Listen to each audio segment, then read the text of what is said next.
And Ron Paul, extremely strong last night in the debates. Because we criticized Ron Paul's debate performances early on. We said he wasn't up to debate speed.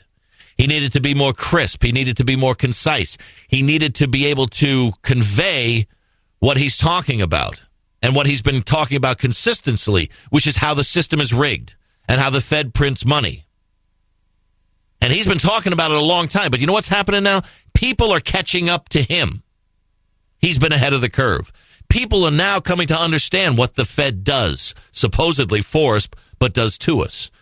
The relationship between the Fed and the Treasury, our monetary supply, the value of our currency, how we got housing bubbles and education bubbles, all of this constitutional principles that he's been spouting, last night did a phenomenal job of conveying that and building on the momentum that he's already built because of his consistency and the fact that now we're seeing the lies that we've been told, the games that have been played, the way the money's been manipulated. It hasn't been for our benefit. And the spinning plates are starting to wobble, and wobble like they've never wobbled before. Weebles wobble, but they don't fall down. Sooner or later, fake currencies and economies do. Now, last night, CNBC pulled a Bill O'Reilly and a Fox News scam on Ron Paul. Because CNBC ran a poll. Who won the debate? Who won the poll? Ron Paul. Who did they eliminate from the results? Ron Paul. This from CNBC.com. Gamed poll, so we took it down. We had a poll up from our Republican presidential debate asking readers who they thought won. One candidate was leading by such a margin that it became obvious the polling wasn't so much a reading of our audience, but of the internet prowess of this particular candidate's political organization. We have therefore taken the poll down. They couldn't even put Ron Paul's name in the article about taking the poll down.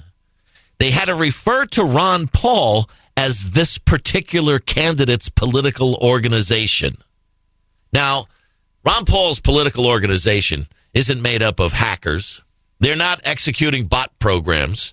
They're not familiar with the 2600. If you want to know who they are, just do a Google search on 2600 if you want to know about internet prowess and hacking. They're not hacking their way in with one vote and making it look like 1,000. They're hacking themselves in legally, legitimately, honestly, one vote at a time. And when Fox News doesn't like the results on Ron Paul, he's gone. When Bill O'Reilly doesn't like the results that Ron Paul won, he's gone. Now CNBC doesn't like the results when Ron Paul won, gone. And the comments that I printed out with regard to the disgust that people have towards the manipulation of the media, information that we get, and how they're cherry-picking whatever it is they want it to be or not be, is more important than how slighted the Ron Paul people feel. And rightly so, they should be. Because all they did was exercise their constitutional right to free speech. All they did was do what they were told, which was vote in a poll. And they did, and the results didn't favor Fox or O'Reilly or CNBC. So they have to invalidate the poll. Is that what's going to happen if Ron Paul wins the primary?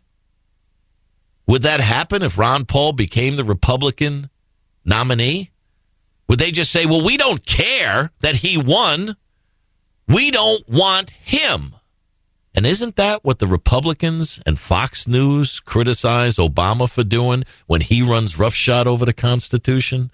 Isn't that the criticism of Obama, who wants to circumvent the constitutional authority of Congress? Obama, who wants to rule by executive order?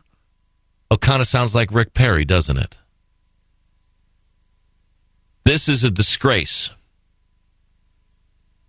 This is a tragedy for our nation when people like Fox News and Bill O'Reilly and CNBC and all the other cheerleaders decide to invalidate the voice of the people because it's a voice they don't want to hear. The Jerry Doyle Show. But we want to hear yours at 800-876-4123. Way to go, CNBC.